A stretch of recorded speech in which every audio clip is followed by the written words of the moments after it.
Alright. Hey guys, what's up? It's Carl9965 here. Doing a SmackDown review. Because I didn't do a Raw review earlier this week because I was too tired. But anyway, I'm going to do a SmackDown review. But before I get into that, just want to give everyone a heads up. I'll be doing another Q&A video tomorrow. Ask me anything about wrestling or non-wrestling related things. Doesn't matter. Leave your comments on this video, your questions on this video, or private message me. Anything about wrestling or non-related wrestling topics. So, starting the show up here in SmackDown, like Raw, and over the next few weeks, this is a taping in Mexico. So, the show opens up with Alberto Del Rio. I didn't pay too much attention, because I was doing something else. I didn't pay too much attention of, Alberto Del Rio in the opening segment. Other than that, I think I heard him say he wasn't going to wrestle or something like that. Then Teddy Long scheduled a match between him and Big Show later during the night. After that, we get to our first match, which was Mark Henry versus John Morrison, and I just feel really sad for John Morrison, really. Mark Henry, once again, like he did on, I think it was last week, on this past Monday on Raw, or the Raw before, where he just dominated, John Morrison and beats him. So that happened there. The second match after that we got was Daniel Bryan versus Wade Barrett. I like this match. This was a really good match. In my opinion, I would consider it the best match on the entire show. But yeah, Wade Barrett and Daniel Bryan have really good chemistry in the ring. But Wade Barrett ends up getting another victory over on Daniel Bryan. Which I just kind of, I don't know. It's like, I don't know if there's ever been anyone in WWE who has won the Money in the Bank, and WWE just makes them seem so irrelevant like they have with Daniel Bryan. I don't know. I like Daniel Bryan a lot. Loved him in ROH, still love him now in WWE. But it's like, since he won Money in the Bank, they really haven't been focusing much on Daniel Bryan. But I'll make another video and talk in more detail about Daniel Bryan and how WWE's just been underutilizing him since he's won Money in the Bank. But once again, like I said, Wade Barrett gets the victory on there. The next match we get into is a tag match with Zack Ryder and Sheamus versus Christian and Dolph Ziggler. This was a good match for what it was. Sheamus gets the Irish Curse kick on Dolph Ziggler. And wins the match for him and Zack Ryder. After that, the next match we have is the Sin Cara versus Sin Cara match, or Mask versus Mask, where the loser of that match would have to remove their mask. And I tell you, that crowd was hot for this match, and boy, did the blue Sin Cara, he got a huge pop out of that crowd. He got the biggest pop out of that show than anybody else who appeared on tonight on SmackDown. So the fans were really behind the blue Sin Cara. To me, this wasn't a bad match. I thought this was way better than their match that they had at Hell in a Cell last month. Way better match. Not, like I said, not as botchy or slow paced as the other one. I mean, this one has some slow paces here, but it wasn't dragging on like the match that they had at Hell in a Cell. This was a much better match tonight, and the Mexican crowd were really into it, which I think also contributed to helping making the match better, because the crowd in New Orleans at the Hell in a Cell pay-per-view, they were dead during the Sin Cara match. But like I said, the blue Sin Cara is really talented. I like the blue Sin Cara a lot. But the black Sin Cara, to me, he's not that good to me at all. The black Sin Cara, I think, compared to the Blue Sin Cara, and even seeing tonight on this match, the Blue Sin Cara, in my opinion, from watching tonight's match, he carried most of the match, more so than the Black Sin Cara. I mean, to me, the Blue Sin Cara dominated the Black Sin Cara, and I think that the Black Sin Cara, I don't think he's that good of a wrestler. I don't think he can really keep up with the Blue Sin Cara. Blue Sin Cara is a tad bit smaller in size, in height, and in weight. So maybe that has something to do with him being very faster than the Black Sin Cara. But I just think the Blue Sin Cara is way faster than the black one. But and so I really think the black one can't keep up with the blue one. And even when they had the black one impersonate the Blue Sin Cara, and when the real Sin Cara was out of commission because WWE still didn't know what to do with him during that whole suspension thing. I knew that wasn't the real Sin Cara when they had first done it, but even then, like, his movesets weren't that great to me, even when he impersonated the Blue Sin Cara, and when WWE were kind of leaning towards making him the official Sin Cara, he never impressed me much. It's like, even if you did not know like the real story behind how the original Sin Cara got into his wellness policy thing and got suspended, it was pretty much close to being fired.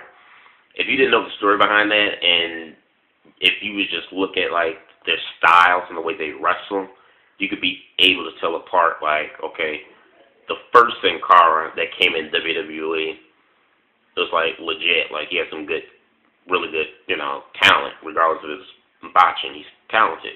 But then the second Sin Cara that they came in to replace the first one temporarily, his movesets were different. He was kind of slow, wasn't as quick and fast-paced. But anyway, the Black Sin Cara lost, and the Blue Sin Cara pulled off his mask and revealed his face. And looking close at it from his face, from what I could see, he kind of looked like Homicide for a minute. I'm like, hold on, wait a minute, is this Homicide? But I knew it wasn't, because the Black Sin Cara is much heavier and way taller than Homicide. But that's what he looked like to me. It kind of looked like Homicide a little bit.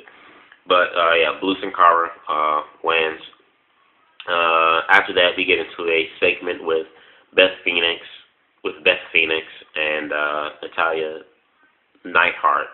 And just a side note here, when Beth Phoenix, Beth Phoenix had on this pink dress and her hair was like all straightened down, very girly. But boy, I tell you, Beth Phoenix's ears are like, wow. She looked like the elves from Lord of the Rings, where how you could have their ears just like stick out from their hair, and it's like if you look at their face, that's the one thing that's just like you notice is her ginormous sized ears. But anyway, back onto the segment. Beth Phoenix and Natalya called out Eve, and wow, I'll say this: Eve plus what she wore and had on tonight equals hot. So yeah, they got into a little promo here and threatening Eve and stuff, and how saying she's a Barbie doll, and Eve says she isn't. But Eve pushes Beth Phoenix, and Beth kind of like rolls back, and it's funny because the kind of dress that Beth had on, and when Eve pushed her and how Beth rolled back, Eve kind of had to like hold her chest, because I think if Beth didn't, I guess, kind of watch it and grab herself at the right moment, we would have been seeing 5 divas in the ring instead of 3, if you know what I mean. Then after that, we get to the main event match, Big Show versus Alberto Del Rio. Alberto Del Rio comes out. Big Show when Alberto came out, he got a little crowd reaction from him. But when Big Show came out, Big Show got a bigger pop than Alberto Del Rio, and I'm like, wow. Like, Alberto Del Rio has the home field advantage, and Big Show gets a bigger pop than Alberto, who's in his home country, and is the WWE champion. Like, wow. But yeah, so this match was really nothing special. Big Show just completely just dominated Alberto. In my opinion, just really making Alberto look really weak going into this pay-per-view against John Cena in the last man standing match. Alberto tried to get the cross armbar on Big Show. And that's one thing, another side note too I have to mention. I think Alberto needs a new finisher move, a new submission or something. He needs a new finisher because that armbar ain't working. It's not cutting it. And I've seen many times we put different wrestlers, even his own size, like Christian or whatever, or Rey Mysterio, he puts them in that same move in the armbar, and it doesn't come off believable because it's like he doesn't clutch him tight enough where, it's still kind of loose where you can see, the guy he has in the maneuver where you can see, dude, you could easily pull your arm out of there. So, I don't know, Alberto, I think, needs to do another finisher because he doesn't play off the cross armbar very well and doesn't make it look believable. But anyway, Alberto's personal ring announcer comes in and jumps Big Show, which causes disqualification. Big Show socks Alberto's ring announcer in the face. Alberto gets up, Big Show socks him in the face, and then running down the ramp comes Mark Henry, and Big Show just socks him in the face too. And it just ends with Big Show being the last man standing. Now, like I said, I didn't like that ending because of three things. One, how come Alberto could not win this match against Big Show? It didn't make sense to me. I don't know. They always have, and that's one of the problems I have with WWE. They never let their main heels look strong. Or even if it looks strong, they also have them to have clean finishes at least. It's okay every once in a while if Alberto's ring announcer comes in and wants to help his buddy out, but Alberto needs to get some clean finishes and some clean wins by himself on his own. And I just thought that to have Alberto Del Rio not get the victory on Big Show, and Big Show didn't get a victory on him either because it was a disqualification, but to have him not get a clean victory on Big Show, and to have Big Show, like I said, just dominate Alberto during the entire match and then just knock his lights out, and then on top of that, knock out Mark Henry's lights out, it does not make these guys look strong going into the pay-per-view this Sunday defending their titles. It just, I don't know. This past Monday on Raw, Alberto got slammed through the chair twice by John Cena, which ended Raw. And then tonight, you see Big Show not only just dominated Alberto, but just knocked his lights out during the end of the match. When the match was over, he punches his lights out. So it's Alberto can't win for worth of crap. And I like Alberto Del Rio a lot. I think he has a lot of charisma, and I do think if WWE pushes him the right way and pushes him correctly, he can definitely be a top believable heel. But I'm not gonna buy that if you have him look weak on both shows before the pay-per-view. I don't know, maybe it's a ploy from WWE to make Alberto look weak, so then when the pay-per-view comes, so it'll make you think there's no way Alberto's going to beat John Cena.